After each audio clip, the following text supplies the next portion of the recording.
So many out of the ordinary things are happening every single game. I'm not sure how much more my fantasy heart can take here, but a crazy 3 game slate. There was plenty of failures, plenty of injuries, plenty of great scores as well. So I wonder which side you ended up. Let me know in the comments, guys, how you're looking with the 2 games to go. Personally, I ended up kind of okay. There's a few guys I missed out on that scored pretty low or traded out, i.e. Smith, for example.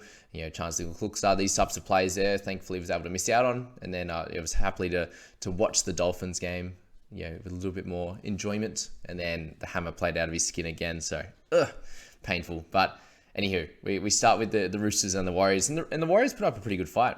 They had a few chances there in that back end of that second half. And they just, unfortunately, in the attacking area, just dropped the ball a few times and, missed out. So, very unfortunate there. But we had some terrific scores up top again from our consistent, beautiful, long-haired man, Tohu Harris. Another 69. So 70 and 69 the first 2 games there. Incredible. There was a long part of this game. I think he had 50 tackles for no misses at one point there.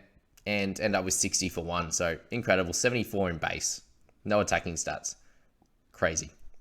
-5 overall was where he was at. So he's incredible. He's going to be about 750 next week. So how you look to try and get him in, they just have the buy in round 12. He's probably a guy this year that you need to get in now, and I think we'll have for the entirety of the season up around that 850 to 900 mark he could get if he averages, around that sort of 60 to 62 kind of mark, which increasing my projections with just how much work that he's getting in. Last year, he was playing 80-minute games and still getting like 43, 44. So it's a very, very different Tohu Harris this year. It looks much more fit and ready to go. Get him in your side when you can. Obviously, trading the correct type of player. We have a lot of injuries and stuff this week, suspensions potentially with Drinky and that. So, being able to trade Drinky for Tohu is probably not going to work. So obviously, make that match and fit, what works for your squad and the makeup. Sammy Walker, he had a really good game. So this is, clearly his team, guys. He gets involved with everything. The 25 tackles for 0 misses was the biggest factor for me that made me go, ooh, he could be a clear keeper this year. 69 doesn't help his price point, but I think you're still going to be able to get him under 700k in round 5 if you're looking at Sammy Walker. So he's definitely on my radar coming into the next bunch of weeks, that's for sure. Shawnee Johnson, 69 for him. So a cracking game and well done. Big well done to whoever picked up him at the start of the season, and Wade Egan. They both had awesome starts to their season. Obviously, Shawnee had the lowest start in round 1, but this 69 gets him up to a 57 average, which is awesome. And you had that awesome line break and try assist there. And 21 tackles for 0 misses. Again, unexpected, to be honest with you. 2 turnover tackles and 528 kick meters. So 69 is not going to be his regular. But you can expect if you can continue something like this with a few missed tackles, maybe a few less kick meters here and there, then somewhere around that 47 to 50 sometimes. So we had him projected about the 45. So maybe a slight increase on that if the Warriors continue to play really well. Again, a lot of this is based on how the team plays, especially with these halves. A bit different to guys like Tohu. He's going to be tackling regardless, especially when he's really fit and back second year post ACL. Guys like Johnson, on the other hand, a little bit reliant on how the team goes. If he can get a few of those attacking stats to add on to his normal base, and no missed tackles, no negative in the whole entire game, won't happen every week. But he was awesome.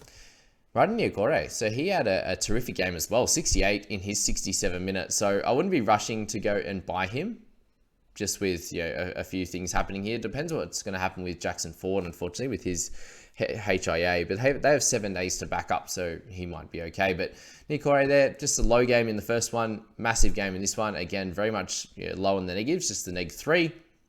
So for him, can he have games like this? Yeah, definitely. Will he continue to? I reckon 1 in every 4, and then he'll have some games in the 30s and 40s. So one of those guys is going to be priced around the 540 mark at the end of this, because he had that low one and lost money in the first week. I think that he could be an option at some point for sure with that dual position, which is nice. Spoke about Egan there, and just getting involved in the attacking side of the ball. 45 tackles for 3 misses was higher than normal, and good run meters with a turnover tackle. So Wadey, awesome if you picked him up. I sort of pushed a few people to him last week that had some issues. They were looking at maybe like a Smith out or some other position, and they had about 700k to spend in that position. And Wadey was definitely a good option. Guys like him, obviously Reedy, Brayley, all around that 600 to 700k mark. All solid options. So Egan, expect the good with the bad, I was saying with him, and he's done 2 good in a row. So hopefully you can continue that for those that picked him up. Because you deserve that for sure. Fanua Blake was 64, so back to some of his damaging best with the nice try there, but again, not super highly owned with the 1.5%. Almost as Egan's actually only just above, which is strange. So Adam there, well done. Okay, this is the one that kind of saved my week, to be honest with you, and he looks great. He's obviously had a couple of errors in his game, going up for high balls, running really hard at the defense, like just a few sort of normal errors that you'd expect from a young fella. But really, really good. In a game where they didn't really play that great either, he was still able to get a couple of line breaks, 7 tackle breaks there, a couple of offloads. The run meters was spectacular at 233, and obviously got the couple of line breaks and a try assist there. He almost butchered that, seriously, to that one where Teddy should have scored it. Why did he not just pass it to Teddy on the right? Maybe he goes, "Oh, Teddy, you dropped that ball before. I'm not going to pass it to you now." But it ended up working out okay. And if you own Sammy Walker, it obviously worked out great. Popped that up, and then Sammy ran onto it. But that 60 is way above his break-even, guys. So a nice 45 average now. Only lost the 7K, so he'll go up about 20 or so this week. And it won't be too expensive for those that are looking to get him, but he does have a buy in round 4. Thankfully, with how my team's gone this week, he's someone that I can actually look to hold, and hopefully for a longer period of time. If I can play a few of these cheaper centers and get through that round 4 and go from there. So Swilly, a great score from him. Now, Butcher, people looking at trading him out. Just a silly option, guys. 55 for him with 62 in base, a few negatives, but don't be looking to trade out Nat at this point. We're hoping for him to average a little bit over 50, probably around that 53, 54 I was kind of projecting, but with him unfortunately being priced up, to that 47 mark, 46 and a half, then there wasn't a heap of value on there, but if you got him, he's done really well. Mitch Barnett's one we need to speak about because he's playing massive minutes in the middle. 72 for him there was absolutely incredible. In a 3 p.m. game in Sydney where they had to have multiple breaks and a longer half-time break just to make sure that everyone was fit and ready to go, because there was a scorcher, about 30 degrees there in Sydney at 3 p.m. in the peak of it. And Barnett was able to make 55 tackles. So there's zero attacking stats in there at all, guys. So you didn't even see him, really. He just got through his work and did his job. So any potential for some attacking stats, dropping that tackle numbers about 10 or so, I think he's going to be fine. Hey, it's funny. I look back at my original draft team I drafted together, and Barnett was in there. I had Carrigan. I didn't actually, you might know Carrigan. Yeah, Carrigan in one of them for sure. But a bunch of these really good guys that scored really well. Thankfully for me, I did move on from Chancellor Cook's after he had his great week last week, and I was like, ugh, how annoying. But then this week, unfortunately, with the head injury, didn't end up getting his chance to do really well. But that's that. Jackson Polo there. How bad are the commentators butchering it? I know I'm still struggling to learn it, but they say it with a B, Barlow. I know the P sounds like it, Parlo, because it's PR. But yeah, they're absolutely, and they're really emphasizing it too. They're like, yes, I'm doing it well. Barlow, that is killing me. I know it's killing a lot of the Kiwi boys. So if it's annoying you two, jump in the comments that you're obviously trying to fix it, which is nice now that they know how to say it. Well, they've been told how to say it, but yeah, not good still. Collins with his 46, so massive winners for him, was incredible. 77 again, just you kind of matched Barnett there with the minutes and the output. A few less tackles for him, but a lot more run meters. Obviously, Roosters having the ball a bit more than what the Warriors did. So that was that. Teddy, he just got butchered from a couple of tries. So really sorry for all Teddy fans. I captained him in Supercoach, and that one where Suoliti goes through, I was like, yes, great for fantasy. And then I was like, oh, Teddy on the right, get it to him for Supercoach. And it didn't happen, but I did have Sammy Walker in my team for Supercoach as well. But yeah, just poor for Teddy. He's going to be great, guys. The good thing for non-owners is he's going to be a little bit cheaper come round 5 or round 6, and we should be looking to pick him up. He'll be pretty close to under 700k by that point, unless he comes out and has an absolute bone rattling game next week. But yeah, that's it with him. Egan, so 44. I have not seen him play 2 of these games, 2 really poor games in a row ever, and it's really frustrating. Thankfully, you end up getting up to that 44. He got hit in the face in about 10 minutes to go, and he was on 31, and I was just like, ugh, he's off for HIA, and they came and checked him, and it looked like he was fine. I think he was mainly worried about like the pain.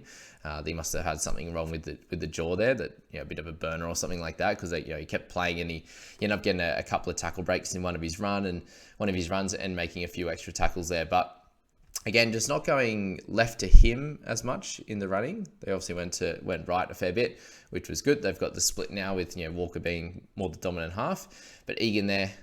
Okay, look, we wanted 2 44s, one last week, one this week. So this week we're hoping for maybe a try or getting 50, but just those ones where like they're kind of butchering him there, no pun intended. Kiri was anyways. Like, he had everyone out the back and just go straight short to Butcher. 3 people tackled him and he got hospital pass. Like, the stuff like that just wasn't really working out. So it is what it is. We'll take the 44. Again, we have to see him next week. I think he's definitely a hold next week, and then you can work him out from round 4. I just think, with guys like Preston, who we'll talk about shortly, you just won't see a worse game from Preston, which ended up working out really well. For those that were saying that he was a bit of a dud pick, and why the hell would you start with him in round 1? That one was for you. Thank you. I have to get one on you with how poor everything else has gone, to be honest with you. Anywho, Butcher there. Wait on him. Pick up a decision on him in round 4. Manu with 38. So he was fine in his first game back. Line break assist, try assist. With him there, that was a really nice play, by the way. We're looking at the Roosters being better, and then he can do a lot more. And then again, if Teddy's out and stuff like that. So I think we still wait on him. Hopefully his price drops a lot, and I can pick him mid-season like I always do. That's that. Who else we got from down here? Turpin played some decent minutes, obviously 54. We'll have to find out what's happening with Brandon Smith. We're with their buy in round 4. It's probably not worth even looking at these guys. Tomato Martin, so with him, 24 in his second game now. We got a 25 in his Arsenal and a 24. Exactly what I pictured from him. He did play the last 25 minutes at fullback. That didn't really help him at all, to be honest with you. They didn't have the ball a lot in that second half, or if they did, it was in attacking quarters and they were dropping it. So that's that. But yeah, just wasn't involved in a lot. Had the nice try, line break assist for SJ, who went through. So they were meshing okay, just scores-wise for him. If you're looking to trade him out for something better, cheapy. I saw some people going Tamati Martin to Preston, for example. Awesome trade. Get onto that and have some fun. Yeah, Chance there, the 13. So he played fine, guys. There was no real issue for him. He had the one error, just kind of trying to regather a ball in one of those grubber situations. But he was fine. Hopefully he's good to go for next week, and you can pick him up again and play him in this one. Brandon Smith with the 11. This was a really tough outing for him. Got hit early. Apparently in one of his runs, he got hurt, according to NRL Physio. And then obviously got whacked as well not long after that. So not good for him. He will be a trade out now, guys. Going to lose a stack of cash. Who knows if he'll even play next week? Probably not. And then round 4, you get him with the bye. So I think it's time for him to go. Really unfortunate for Smithy and all his owners, 43%. It has just absolutely been a shocker to start off this year. There's every chance he could have come out in these first 2 games and scored a try, which is kind of what we were thinking about. They had the nice early run. Smithy fit, ready to go in this Roosters pack, and then they got absolutely trounced in round 1, and he got hurt, and then twice he got the HIA and the rib injury, and then this one here. So he couldn't have expected that exactly. Some people were like, oh, he could have just played like last year, but taking that risk when we know what he was like in the hooking position at the Storm was probably not the best idea. Anywho, worked out for the people that went away from him. Not many, but there was. 40, had a great first set as well. 3 tackles, had a nice run, and then just got whacked in the head on the run. So frustrating for 40. And all his owners, that just, the biggest issue with this, it just caps all his price gains. So he had a low break even, just under 10. He's going to lose a couple of K this week, and then his break even is going to be in the 30s. So tough. I think you just got to hold him though. Hopefully he's back. They got a 7-day turnaround, and we can make our decisions on him then. Wow. That's the first game. There's still 2 lots of craziness to go, guys. We have the Dolphins just coming up trumps against the Raiders here. I did tip the Raiders, just thought that bounce back for them. They actually played pretty well last week. Dolphins, can they do it again? Oh, they can. Very exciting for them. Absolutely spectacular game. I really enjoyed it, and a few guys really stepped up. But as I said, Hammer, with his scoring, for example, let's start with him. I'm very happy to eat my hat a little bit with him and how he's played, because he has played ever free footy, negative free footy, no missed tackles. He made 10 tackles for no misses. So a massive improvement for him, looking to get involved. Usually he'd be a type of guy that would get 2 to 3 to 4 tackles at fullback, miss a couple when a try comes through. moving to Dolphins, you know my narrative as to why I didn't think it was going to work. He just comes out and he wants to be involved in everything. Again, looking better than Drinky the last couple of weeks. He scored a couple of good tries in that first one. But yeah, Hamiso is just getting involved in most things, running for 157 meters. And there could have been times where he picked up an extra tackle bust or two that they just held on, for example. So Hammer time, it might be. He will be pretty expensive though, 430 now for the dual position. Might just be worth it because you can probably get him up to 500 or so. But I will expect some lower games because he got a lucky try off a kick that just wasn't picked up by the Raiders fella, and he just jumped on it and scored. And then he had that try right in the last minute there to seal it. Obviously an untouched one, so just 12 there. But yeah, there's 20 points there that if he doesn't get any tries in that game or try assist, then he's going to be hitting around that 30 at best, because this is error-free and 8 kick defusals. Is he going to have that every week? Probably not. But if you started with him, really impressed. Well done. You actually absolutely killed it. 32% of you have done that. So awesome work. Starling, Evan, a few people ask me about Starling now. This is his type of game. He'll have a bunch of good ones he's someone that can average about that 40, 45 in these minutes, you see by his price, but I wouldn't be looking to pick him up. Horsburgh, we're talking about him in the preseason, still scored really well with the 48, but just the minutes super low, so he needs to be able to get them up at some point or have some injuries in this side before he gets a chance. But obviously that drops his price a bit for all of us looking to pick him up. However, Nara, so he had a really good game. He obviously played plenty through the middle, a bunch on the edge as well. 48 for him.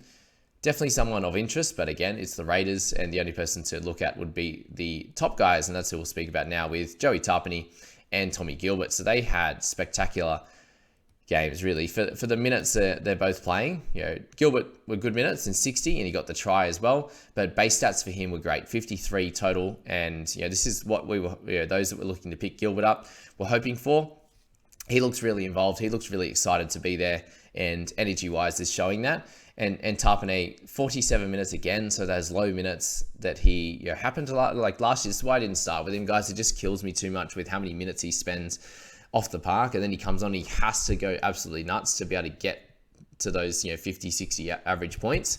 And there were games last year we'd have 47 minutes for 74. I was like, wow, could he do that every year?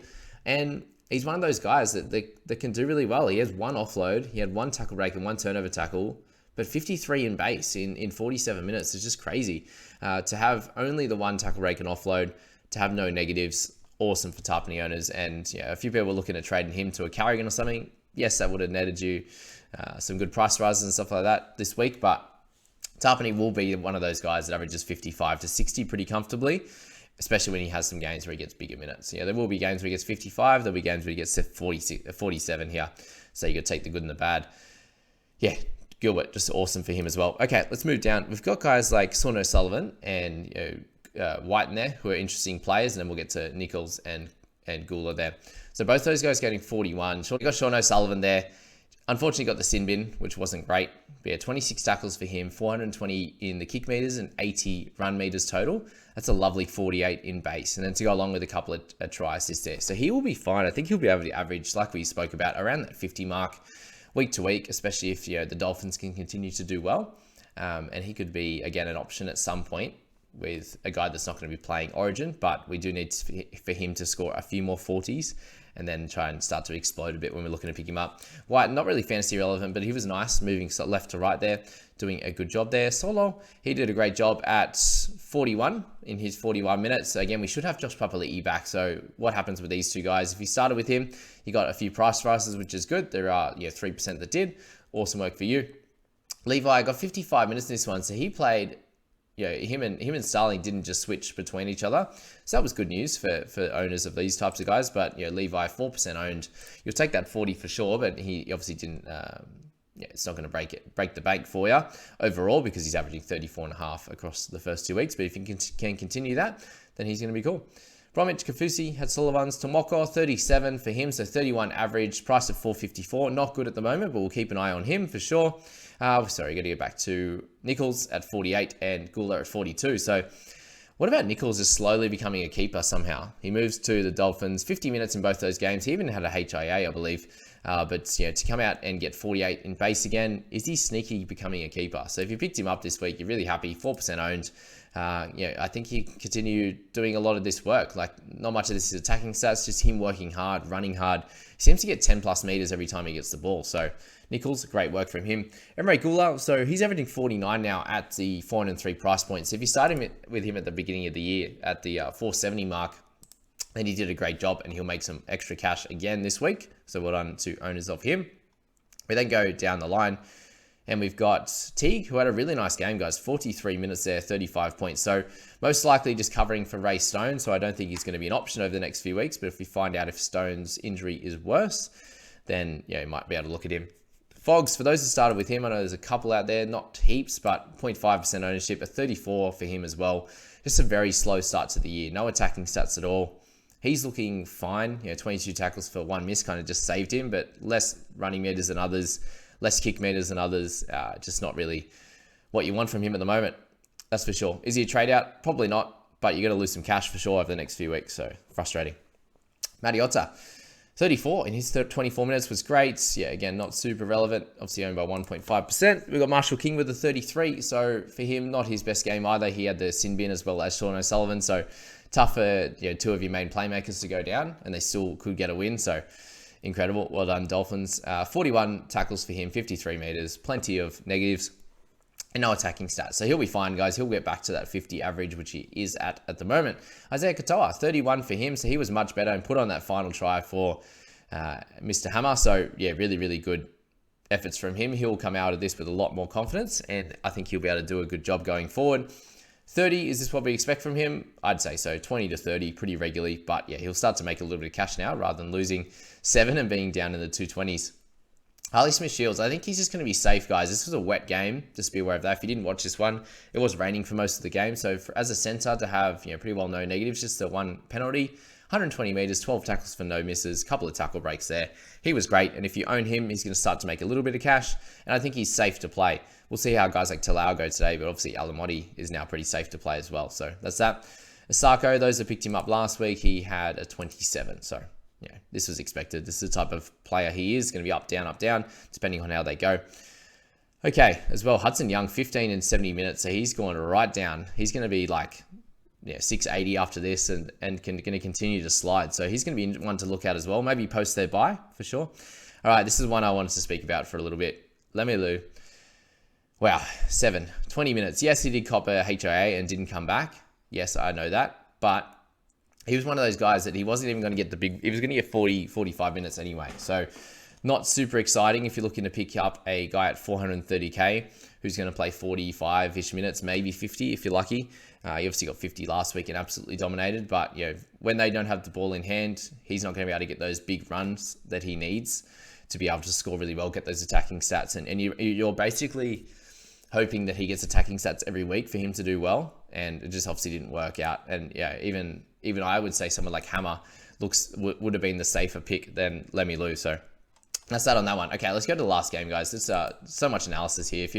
If you haven't checked out the Thursday and the Friday night wraps, they're all like this, guys. They're very in depth, and you get a lot of knowledge on each of the players and what we're thinking about, and what I'd like to potentially do for next week, and what I think you should do as well. Jacob Carraz. He needs his props when they're due. My goodness, he's an absolute beast, and he was so impressive. What we didn't expect, and we seem to getting this week to week at the moment, is massive upsets, and that is kind of conducive to the first few weeks. But really, I watched that Dogs game live last week, and they were horrendous. Right?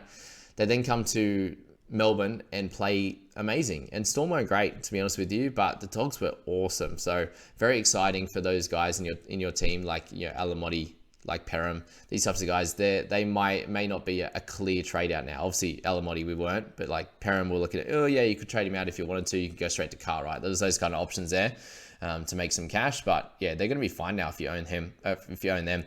Carraz, 69 average over the first 2 games. Obviously a lower one. First week, he was still their best player on the park last week, and he was this one as well. 10 tackle breaks, 3 offloads, 2 line breaks, 8 tackles for no misses, 235 meters. Wow.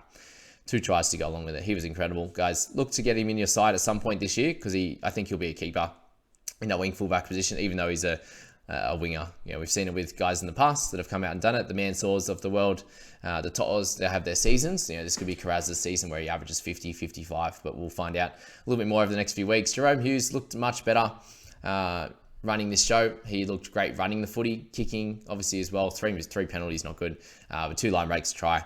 Won't score like this every week, but if you started with him, there's not going to be a heap. There's 6%. You're happy with that. Harry Grant, so 64 for him. He was kind of struggling in that first half with how poor the Storm were going, and then he got involved. Some good run meters there, some tackle breaks, and a line break try assist to go along with it. He does get a lot of negatives, guys, but he scores so much across the park that 64 there, averaging 70 for the start of the season. Exactly what you wanted with Harry. You're hoping for him to average about 65, and he's done that in spades. Eli Katoa, we were really stressed about him at the start of the game. It was like, he just looked a little bit lazy. He missed a few tackles, just a bit annoying.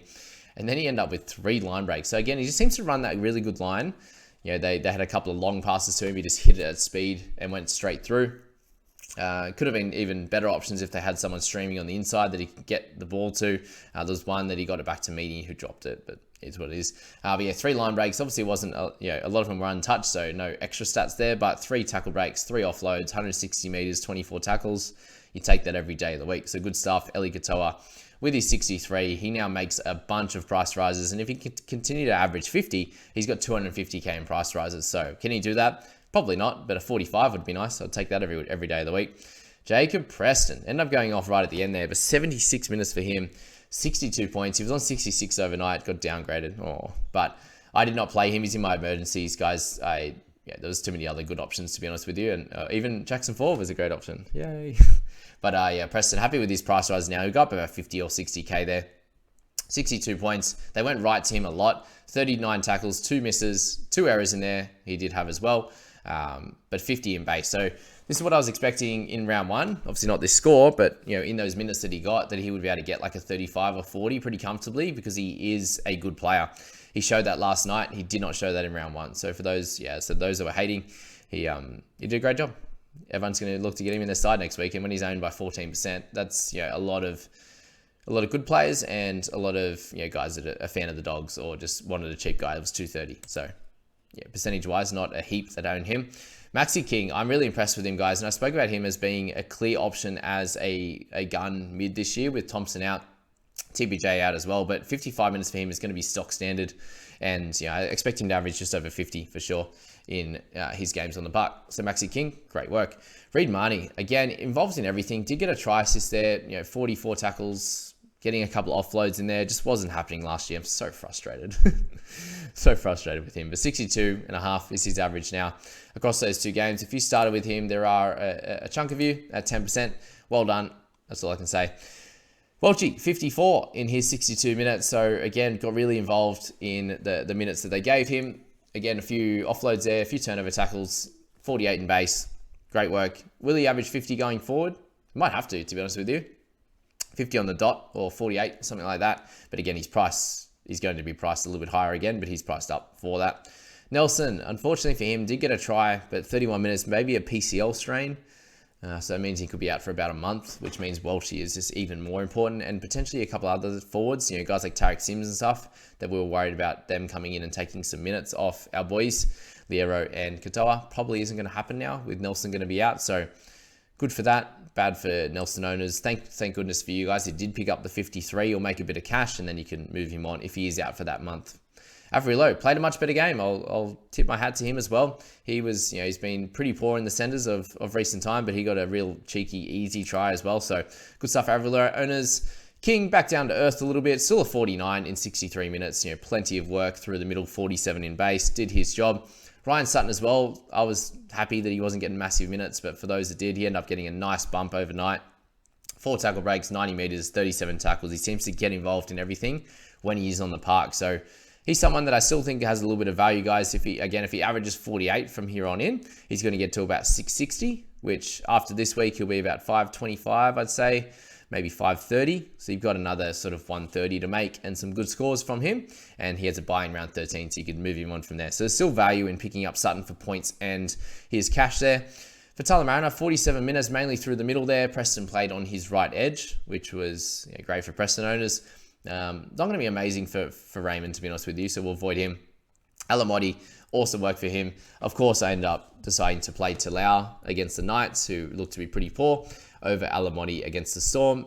We knew that he had obviously a great record in New South Wales Cup, but I was just playing the matchup game, and a lot of time you shouldn't play the matchup game, especially earlier on in the year, which we've seen with Roosters against Dolphins and this one here, for example. So hopefully Talau can come out and do well. And if Talau happens to be a late scratching, I get that 46. I'll take that every day of the week. But he was awesome, guys. The try assists, the big run meters there. We had, only the couple of missed tackles, which was fine. But yeah, so many points across the board in all facets. The big run meters was the exciting one. That didn't include any line breaks there. So great from Alamotti. We kickstart his price rise as well. So a lot of our emergencies at the moment are starting to make some cash, which is awesome this week. Perham, he had a solid game, guys. He got through for a nice line break, 7 tackle breaks, 192 meters. Hold on to him now. Hold on to your hats if you have him. 17.5%. You'll start to make some cash now, which is good. He still made 6K last week with the score he got, but yeah, he'll go better than that. Trent Liero there had a solid game, guys. 41. They didn't go left as much with Munster, is something I noticed, but still, he had a solid game. The 6 missed tackles, not ideal, and the error. So if he can drop that down to about a 3 or 4, he would have been a 45, 47 type of player there, which would have been solid. But yeah, 41 still gets a bunch of price rises for him. Again, if he averages 43, you're going to be getting him closer to a 600 price point, which is, again, 190 from here. So that's that. Garlic, how good's he when he gets on the park? Low minutes and big scores, so 32 average from him. Is he the guy that comes on and plays bigger minutes through the middle instead of Nelson? That's going to be the question mark that everyone needs to answer there. Burton, 36 for him. So again, if you held on to him, a better score, but still not great in terms of his ownership. 520 kick meters. Again, no running of the footy. Really annoying in a game where they won that he still couldn't score well. Very frustrating. Again, he'll come good, but he might have to come good when we're picking him up at 500k, to be honest with you. All right, down the line, Nick Meaney, 30 for him. He didn't really have a great game, let's be honest. Much better last week than it was this week, so that's that. Warbrick didn't get his opportunity because the Storm lost. Unfortunately, no early ball for him. No ball in, good opportunities there. Is what it is. He's fine, guys. 146 meters, 8 tackles, 5 busts there, a turnover tackle. He was great. Gets that 30. Get in, get out. Make some cash. We'll take the 30. It's not ideal, but it is what it is. Pele, 23 minutes. Remus Smith, 26 in his time. He's someone that's, wasn't, again, not getting many opportunities on that right side. They need to go that way, which you think they would have a little bit more with Hughes, but it ended up going straight to Katoa, who went through. I was hoping Katoa would go through and then Warbrick and stuff would be on the right, but it just didn't happen. We shut up with 10 missed tackles. He played all right. He made plenty of run meters, did okay, but yeah, nothing special. 500 Brown. So after getting bigger minutes, he now gets a 14. So if this becomes his role for a while, we can drop him under 400k. That would be really cool. And Ockenbaugh came on for 4 minutes at the end, but that is the Saturday review, guys. There's plenty happening in this one. There's going to be, the 2 games left. I think if you have 3 players, you're going to be making cash. 4 players, making ranks. 4 players, even better. 5, etc. But yeah, 2 probably holds. 3 and 4 improve from there. So good luck for today's games. Hopefully they're not crazy and we can have a bit of fun and see our round results for next week. See you guys.